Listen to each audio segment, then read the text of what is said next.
Good morning, campers. Welcome back to Magic Duels Origins. I think I'm going to try and make a little bit of a series out of this now. That first video did really well, so I take it to mean that I should do more of that. So today, since the first video we looked at the Tempt with Fire archetype, which was one I've been having a lot of success with, today I'm going to look at one I haven't even played yet. This is the Magical Armor archetype. So we're going to run through the deck wizard instructing me how to build it, then I'm going to try a match with it, see how we do. This is some enchantments can make your creatures better, others can harm your opponent's creatures, and you'll want some of both. So I'm looking for enchantments that, like Knightly Valor, excellent enchantment that gets you Vigilance +2/+2 and an extra card out of that. As long as you're very careful not to play that into removal, that is very helpful. And Suppression Bonds is also excellent. That will get us that will knock out an opponent's creature. And from here, it looks like we're going to have to play Nimbus Wings and Divine Favor. So Necromantic Thirst is interesting, but a little bit too... That requires a little bit too much setup, I think.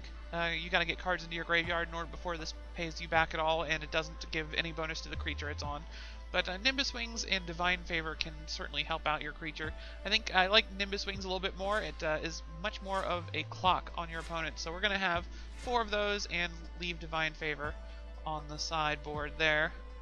So now we want Enchantment Synergy, so it's we want creatures and other spells that are very good with enchantments. So we've most of our enchantments give the creatures flying, so we don't need to emphasize flying quite as much in this one, but we are definitely going to take the Boonweaver Giant just because that is pretty awesome if we can get him down and grab Knightly Valor or any of those Nimbus Wings and slap those on him. I don't want to have too many 7-drops in this deck because I don't know how often I'm going to get there. I think 2 is probably enough there. But Blightcaster is an excellent spell for that. I think Heliod's Pilgrim might be a bit too overcosted. Let's go with... I do like the Accursed Spirit. Those 3/2s can do quite a lot of damage before they get under control. I do like Child of Night, nice low-cost card. The lifelink, very useful, especially if we can get something on it. Yeah, I think the Pilgrims to search up some of those enchantments will be very helpful as well. Not as tough as I would like, the Pilgrims, but, you know, we need to get enchantments on our dudes, and that's going to help us do it. So now this is just fill out the deck. Alright, so I'd like some draw spells if we have any. Oh, Hixus. Hixus is pretty good.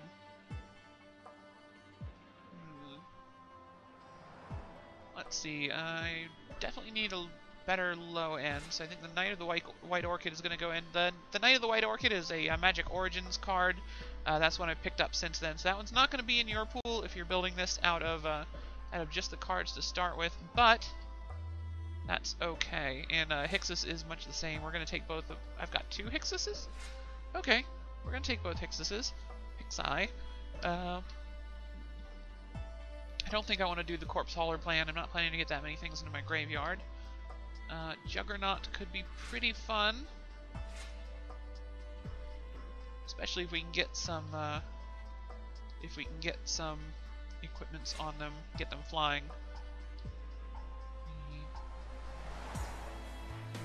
Tactics could be interesting, especially if we get a whole lot of creatures down. But I don't feel like that's a super great strategy. I think maybe go with the Razorfoot Griffins, just so we've got some air presence. And Token Freeblade, another excellent card to start enchanting up. And I think Kinsbale Skirmisher as well. So we're trying to make a nice aggressive deck here, whether we're playing enchantments on our dudes or not.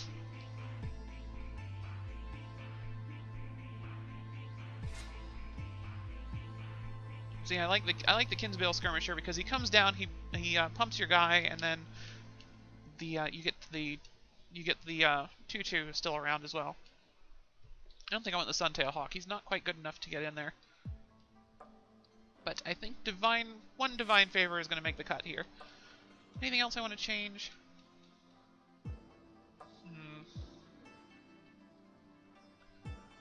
feel like I'm relying a little bit too heavily on the Razorfoot Griffins for my air defense, though with all those Nimbus Wings, that might help. I'm thinking maybe take out a Kinsbale Skirmisher for another Divine Favor. But, no, I think I'll stick with this. I like creatures over enchantments as much as I love enchantments. Getting blown out when you play an enchantment is a very real thing, so we don't want to lean too heavily on that. And we'll trust magic with the lands here, I think. And here we go, my opponent, Rehudio. Alright, I'm not going to say that out loud again. Oh, yeah, got a mulligan that. One lander, not going to work. Isolated Chapels and a Knight of the White Orchid on turn 2. That might be doable. Let's go ahead and keep that. Our opponent gets to play first.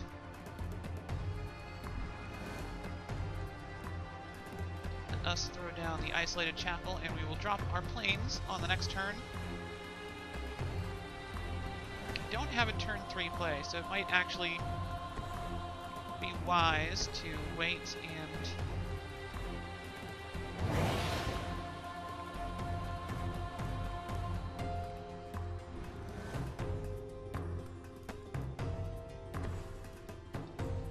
if I wait till next turn, then drop the Knight, then we can drop the, we can equip it up with Knightly Valor the next turn, and swing in for a whole bunch of damage. So I'm actually going to do that. We are not going to play the Knight in this turn, assuming he hits a land drop. If he doesn't, then it's going to be a little embarrassing for me.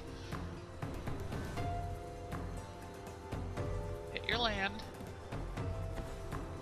There we go. Okay, now we can make this happen.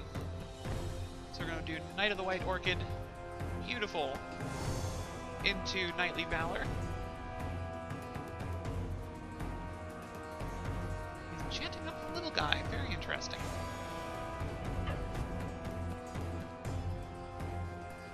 Okay with that. Alright, so that might mean that we lose our Knight of the White Orchid. If he's smart, he's going to kill our Knight of the White Orchid. If he doesn't have the mana to do that with, then we'll play out the Knightly Valor. We're not going to run that out while he's got the mana to just kill my knight. Get the guild gate down while it's not going to matter.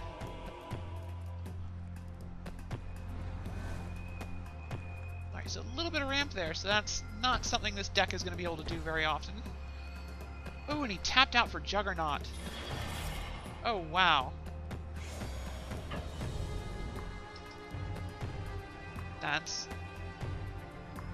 I don't think he realizes this has First Strike. So we're going to eat his dude there. And I'll take out his enchantment too, so that was a pretty good turn for us, because we're about to also Knightly Valor this guy up, so he's going to be a 4/4 First Striker with Vigilance.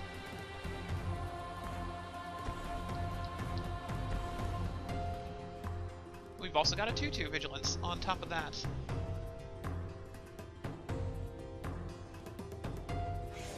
So this is not something he's going to be able to block very effectively. But he is playing red, so he might have some way to kill it.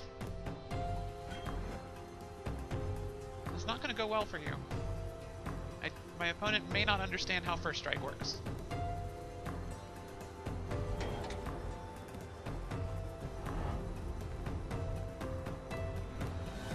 Knight of the White Orchid has now gotten 3 cards of value out of our opponents, so we're doing pretty well as far as the card advantage side of this goes.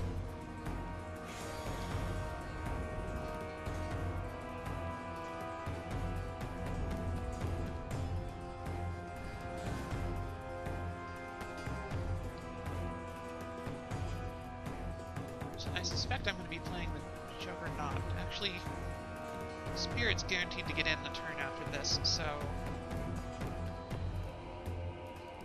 I'm going to go ahead and attack with both my creatures, because I am okay with trading off the Knight token for that Goblin Arsonist there. Yep, that's what I thought. Is he going to direct the damage at me, or is he going to hit the Knight with it? He should hit the Knight with it, because that's the closest to getting a card out of that he's going to get.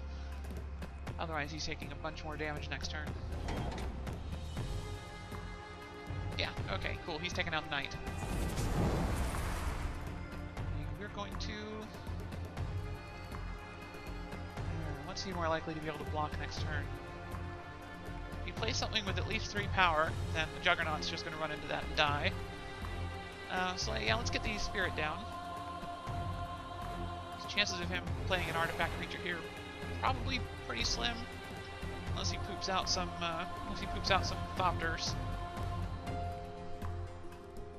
Oh, he might have Perilous Mirrors in this deck. Ember Hauler, I do not know that one very well. You can sack him to deal 2 damage to target creature or player. Alright. It's kind of an interesting white-red self-sacrifice deck he seems to have going here. I'd be very surprised if he doesn't have the Perilous Mirrors in this deck. Oh, and he's going to kill off my guy there. Well, that's okay. Drawing out a Vida Removal is an okay way to spend that card.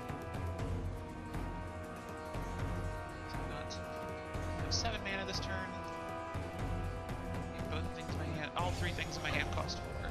So, no, not efficient, but we will go ahead and get down. I think I'll put the Juggernaut down next. Or if we draw a good strong aura next turn, then we'll just be able to potentially get in for lethal. Oh wait, that was my only Knightly Valor, so yeah, probably not getting in for lethal. We need 3 more damage on top of what we've got on the board in order to kill him next turn. So, not sure if that's doable. In fact, I don't think any of the auras in this deck will be able to do that.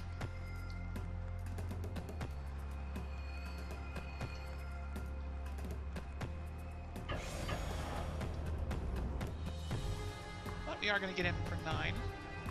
So he's got 3 health left, 3 life points left, I mean.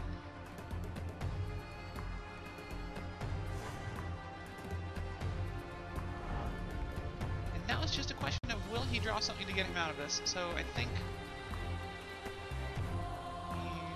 the 3 Blade's not likely to get in next turn. Razorfoot Griffin gives me a good other angle to attack from. Oh. Play both Griffins. Alright, so now I've got him dead in the air next turn, even if he plays 1 or 2 blockers on the ground.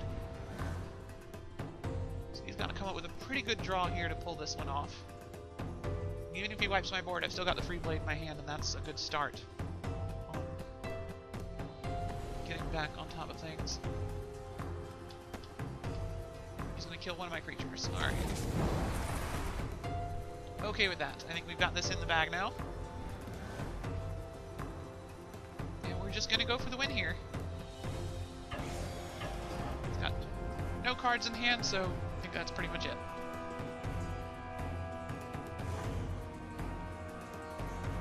And success.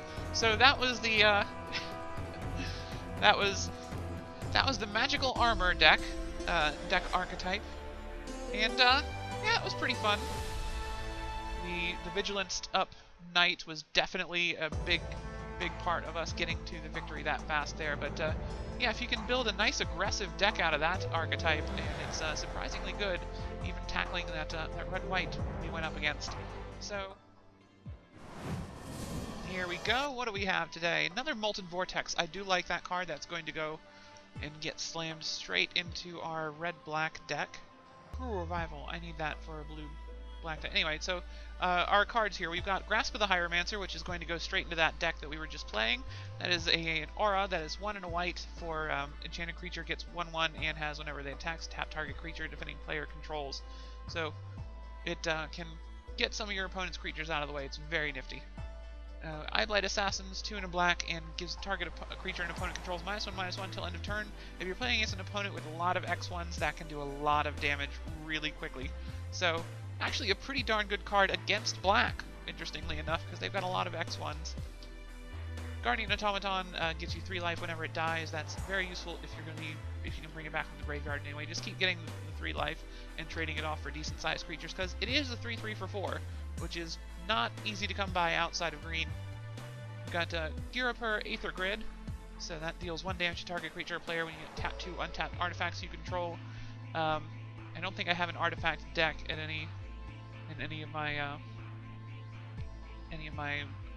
brews yet, so that is probably a long way off from being a thing. But Cruel Revival is pretty cool. That's a removal spell. You can destroy something that's not a zombie, and you get to return a zombie card to your hand from your graveyard. So that's a nice little 2-for-1 built in there if you've got zombie cards in your graveyard. If not, well, it's 5 mana to kill something.